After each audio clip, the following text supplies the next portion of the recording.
Assalamualaikum warahmatullahi wabarakatuh. Kami dari kelompok 3B akan mempresentasikan tentang melamin formaldehid. Next. Di sini kami terdiri dari 4 orang. Yang pertama ada Muhammad Emir Mirza Fariza dengan NIM 211420023. Terus ada saya sendiri Muhammad Wildanul Lawal Agustin dengan NIM 2112052. Terus ada Karisma Lutfiana Nurul Fadila dengan NIM 211200042. Terus yang terakhir ada Maria BMY Alamafu dengan NIM 211420035.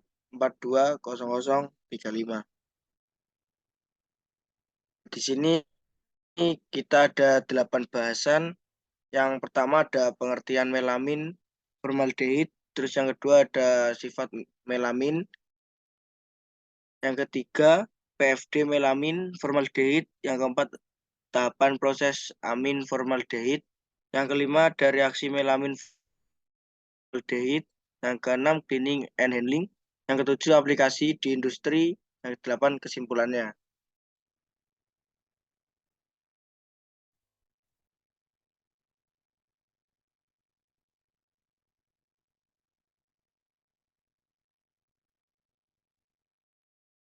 Melamin formaldehid, melamin atau rumus kimianya C3N3 NH2 3 dan formaldehida HCHO bergabung dengan mudah untuk membentuk resin melamin formaldehid yang juga merupakan resin termosetting. Suhu reaksinya adalah 100 Celcius dalam media netral, yaitu pada pH 7, dalam media berair pada tekanan atmosfer. Resin formaldehidamin adalah termoset.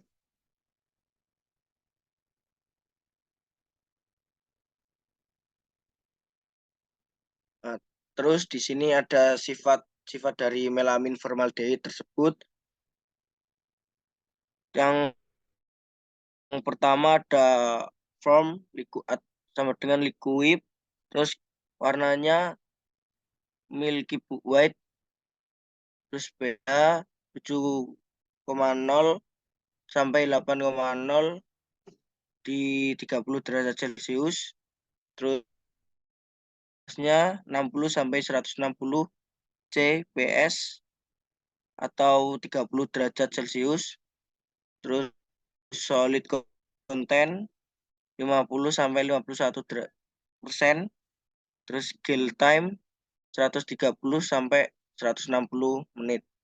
Spesifik gravitinya 1,190 sampai 1,196 G per cm pangkat 3 di 30 derajat Celcius. Terus free formalin 0,8 sampai 1,2%. Terus shelf life kurang lebih 1 bulan. Oke, baik. Selanjutnya saya akan menjelaskan proses PFD atau flow diagram yang terjadi pada pembuatan melamin formaldehid. Jadi, prosesnya itu ada tiga. Pertama, tahap persiapan bahan baku. Kedua, ada tahap reaksi. Ketiga, ada separasi produk. Nah, jadi pertama itu adalah eh, tahap persiapan bahan baku. Ah, bahan baku urea berbentuk pril dengan kemurnian 99,3% berat disimpan di silo penyimpanan pada suhu kamar dan tekanan 1 atm. Dari silo penyimpanan, kemudian urea pril diumpankan ke dalam melter untuk dilelehkan pada suhu 140 derajat Celcius dan tekanan 1 atm. Pada kondisi ini, urea akan meleleh dan kandungan airnya akan menguap. Dari melter lelehan urea lalu dipompa ke holding tank. Kemudian dari tank Kemudian dari tangki urea dialirkan ke dua tempat, yaitu scrubber dan reaktor. Di scrubber ini, lelehan urea digunakan untuk men-scrub off gas atau mengambil mengambil sisa melamin yang terikut dalam off gas. Keluar scrubber lelehan urea dikembalikan lagi ke holding tank melalui droplet separator dan bercampur dengan lelehan urea dari melter dan digunakan sebagai umpan pada reaktor nanti. Selanjutnya ada tahap reaksi. Nah, di tahap reaksi ini, tangki lelehan urea pada suhu 140 derajat Celcius tadi itu dipompakan dan diinjeksikan ke reaktor fluidized bed melalui beberapa nozzle. Pada reaktor, lelehan urea akan menguap secara spontan dan terdispersi ke dalam partikel-partikel katalis yang terfluidisasi karena aliran dari fluidizing gas dari bawah reaktor. Pada saat lelehan urea menguap secara spontan, saat itulah terjadi proses reaksi eh, yang reaksinya nanti akan dijelaskan oleh teman saya, Fadila. Di tahap reaksi ini juga, fluidizing gas adalah campuran gas amonia dan karbon dioksida diperoleh dari off gas yang dihasilkan dari hasil reaksi pembentukan melamin yang dipisahkan dalam scrubber tadi.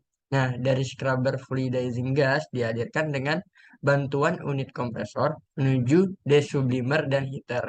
Gas yang dialirkan menuju desublimer nantinya digunakan sebagai quenching gas. Sedangkan gas yang menuju heater dipanaskan sampai suhu 400 derajat Celcius dengan tekanan 3,2 atm. Kemudian digunakan sebagai fluidizing gas pada reaktor. Reaktor beroperasi pada suhu 395 derajat Celcius dan tekanan 3 atm menggunakan katalis alumina, di mana reaksi yang terjadi berlangsung secara endotermis atau membutuhkan panas. Nah, kebutuhan panas reaksi didapat dari lelehan garam yang dialirkan melalui koil di dalam reaktor. Di dalam reaktor terjadi penguraian urea menjadi melamin. Tidak cuman melamin, di situ juga ada amonia dan CO2. Konversi yang didapat sebesar 95% dan yield 95%. Gas hasil reaksi keluar reaktor pada suhu 395 derajat Celcius dengan tekanan 2,9 atm, mengalami penurunan. Nah, di keluaran ini juga itu campuran gasnya itu melamin, amonia, CO2, biuret, dan urea yang tidak bereaksi. Selanjutnya ada separasi produk. Pada tahapan ini, gas hasil reaksi keluar dari reaktor, kemudian didinginkan di heat exchanger sampai suhu 310 derajat Celcius. Gas tersebut kemudian masuk ke filter gas untuk memisahkan gas melamin yang diinginkan dan membuang gas sisanya. Gas sisanya seperti yang amonia dan CO2 sama biuret tadi. Nah, dari filter gas dialirkan ke desublimer. Dalam desublimer, gas tersebut dikontakkan dengan off gas dari scrubber digunakan sebagai pendingin atau quenching gas sehingga gas melamin akan mengkristal. Melamin yang mengkristal sebanyak 99% dengan kemurnian 99,9%. Kristal melamin dan gas-gas hasil reaksi yang keluar dari sublimer pada suhu 200 derajat Celcius. Kemudian dialirkan menggunakan pneumatic conveyor menuju siklon.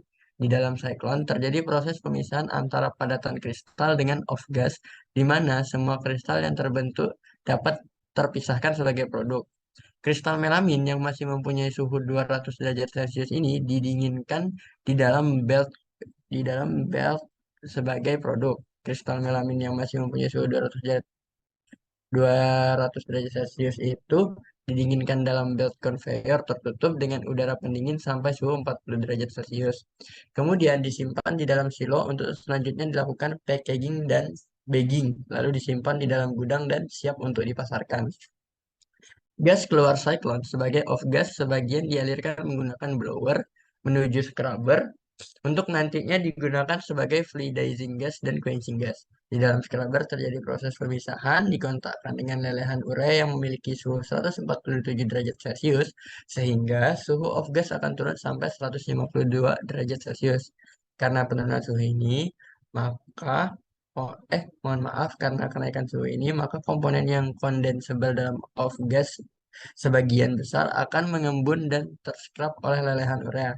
Sedangkan gas yang tidak terskrap akan keluar scrubber yang nantinya digunakan sebagai pendingin pada desublimer dan sementara digunakan sebagai fluidizing gas pada reaktor. Selanjutnya akan ada reaksi yang akan dijelaskan oleh partner saya, saudari Fadila. Next. Oke, baik. Terima kasih. Di sini saya akan menjelaskan mengenai reaksi pembentukan melamin formaldehid, yakni ada 3 tahapan reaksi. Seperti kita tahu bahwa reaksi pembentukan resin melamin formaldehid merupakan reaksi polikondensasi yang sampai pada tahap akhir penggunaannya terdiri dari 3 tahapan. Tahap pertama yaitu reaksi metiolasi dengan formaldehid membentuk melamin ternitiolasi. Kemudian molekul melamin mengandung 3 gugus amina primer dan setiap gugus tersebut mempunyai potensi untuk bereaksi dengan 2 mol formaldehid hingga dapat membentuk produk heksametiol melamin. Nah, kemudian hal itu bergantung pada pH-nya yang lebih dari 9. Maka produk yang dihasilkan secara esensial adalah trimetiol melamin dan heksametiol melamin. Kemudian ada reaksi yang kedua. Tahapannya yaitu tahap kondensasi membentuk jembatan eter dan melepaskan air atau pembentukan jembatan metilen dengan melepaskan formaldehid. Bergantung pada pH juga. Sebagai contohnya, yaitu kondensasi dari molekul monometiol melamin. Kemudian tahap terakhir adalah tahap kondensasi lanjut yang pada akhirnya membentuk produk polimer terikat silang dengan struktur jejaring 3 dimensi. Parameter yang sangat penting dalam pembentukan resin melamin formaldehid adalah rasio molar atau rasio massa dari bahan baku, yaitu melamin dan formaldehid. Kemudian ada kemurnian bahan baku, pH, waktu, dan temperatur.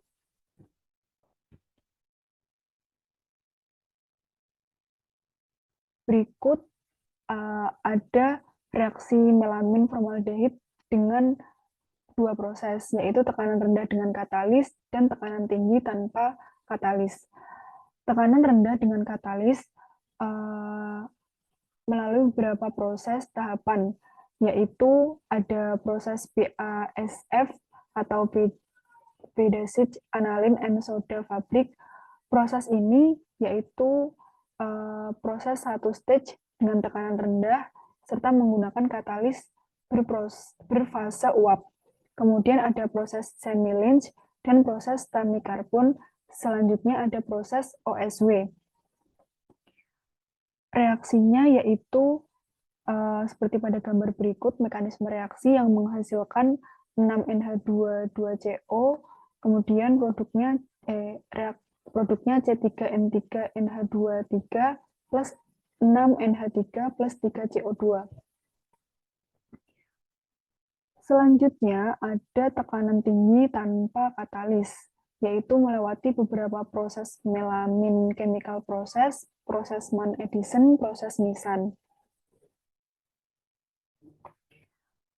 Melamin merupakan polimer termoplas yang dapat diperoleh melalui fenol, dan sekarang ini banyak digunakan pada industri proses produksi resin.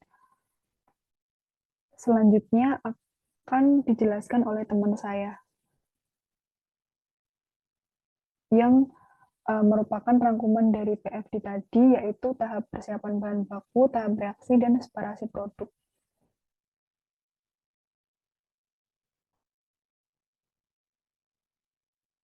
Berikutnya di sini saya akan menjelaskan mengenai cleaning and handling.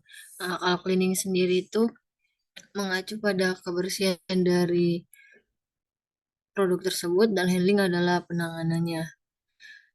Nah, melamin urea formaldehid ini merupakan resin yang mudah ditangani dan dapat dicuci dengan air hangat.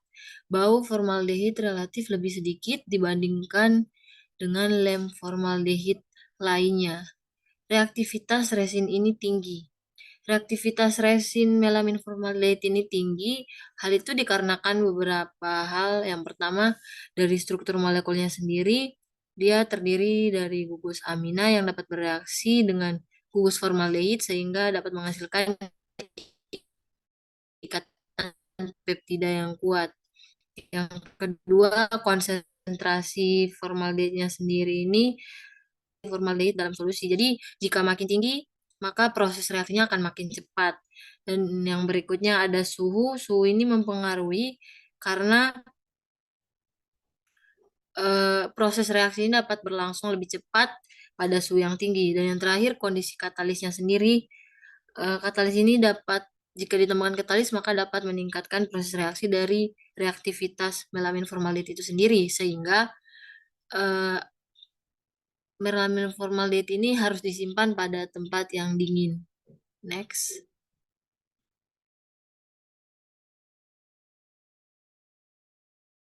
Baik, berikutnya itu ada aplikasi melamin formaldehyde sendiri di industri. Yang pertama, sebagai bahan dasar dari produk kayu. Nah, jadi dengan menggunakan melamin formaldehyde ini sebagai bahan dasar produk kayu, hal itu karena memiliki sifat yang tahan air, tahan lama, dan mudah dibentuk untuk diolah. Yang berikutnya, sebagai bahan pengisi produk kosmetik, karena dari melamin ini sendiri juga dia memiliki sifat yang tahan terhadap bahan kimia atau dapat digunakan sebagai wadah. Berikutnya lagi sebagai pengikat resin, dan yang terakhir sebagai bahan aditif. Nah, untuk pengikat resin ini sendiri dikarenakan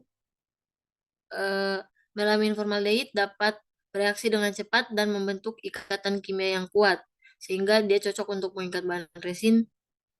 Mungkin sekian dari saya. Next.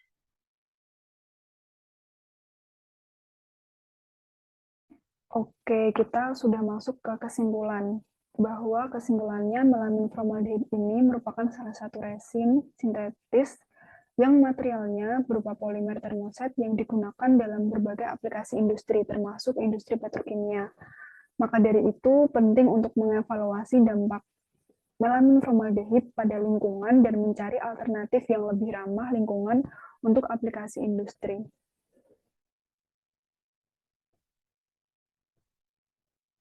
Oke, cukup sekian.